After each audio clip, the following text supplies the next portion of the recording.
Mimi nadhani kwanza wale wanaowasema vibaya mzee Nyerere na mzee Karume, nadhani ni kukosa adabu tu. Wazee wale wametufanyia makubwa sana nchi. Mzee Karume ndio ameongoza mapinduzi ya.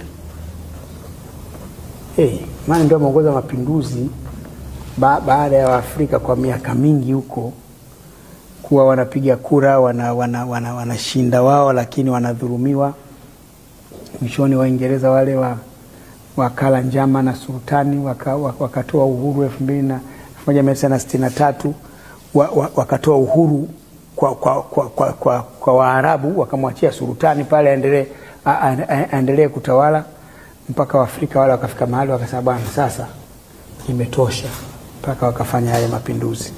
Kwanza yenyewe kwa kweli kwa mtu kama yule aliyejitolea kiasi hicho mpaka amefikisha ukombozi wa Zanzibar, kwamba kwa kweli kufikisha mahali kumsemea maneno ya ovyo, mimi nasema ni kukosa adabu tu. Wengine hawa tuache hivyo hivyo walivyo tu, dunia yenyewe itawafundisha.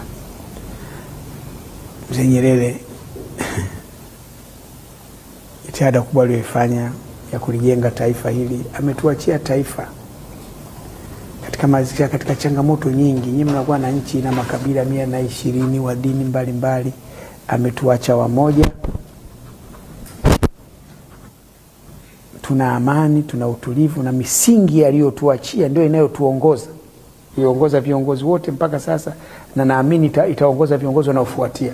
Na siku tukapata kiongozi akatoka kwenye ile misingi, utaona nchi itakavurugika.